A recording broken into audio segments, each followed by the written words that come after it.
今天11节的感动时刻，我们要带您透过镜头逛一逛这个信仰中心，要看看它如何传承客家文化。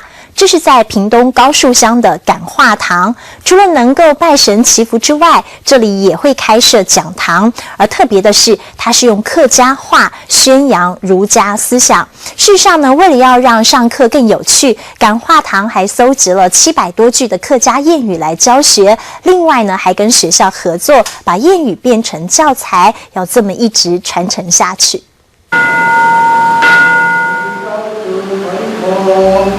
信徒跪拜祈福，也跪请神恩开示，气氛庄严隆重。屏东高树乡感化堂供奉的是延平郡王，每个星期五都会举行挥銮仪式。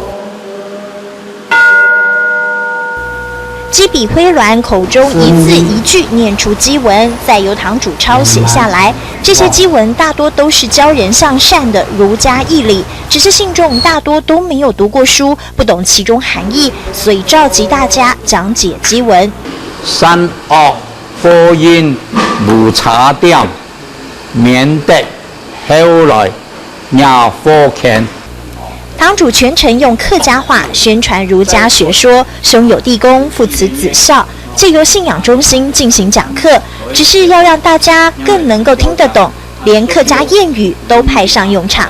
年費聖賢啊，熟能無過，自過隻蓋是山木太爺。这些信徒本来不识字，但现在不但能够看得懂部分的字词，更懂得做人处事的道理。只是当初为什么要用客家谚语来讲课呢？这个有押韵的话，大家听起来都比较有兴趣啊。如果没有押韵的话，大家就很容易打瞌睡了。望中神明心意在。为了让讲课内容更生动，堂主温永文跟信徒花了好几年拜访客家耆老，记录一本又一本的客家谚语录。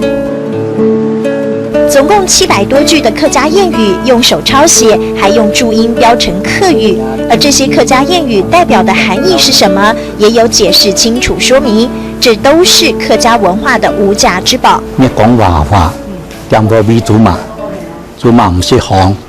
大西锣鼓窗，那个就是谚语啊，就是说，某周生气了，你们工作不要太晚回来，时间该太阳下山，你们就应该回家。为了不让这些谚语走入历史，感化堂还跟学校合作，出版了客家谚语教材，在学校教学，也希望传承文化向下扎根。有些古时候的老人讲的那些很重要不要失传了，薪火相传，这个是最主要的。发挥社会教化的功能，也宣扬客家谚语还有文化的精髓。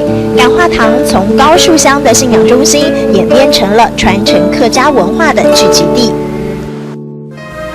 延平郡王的庇佑下，伦理常道，透过客家谚语晓大义，借由客家文化传千里。平常之地蕴含不凡精神，孕育一段感动时刻。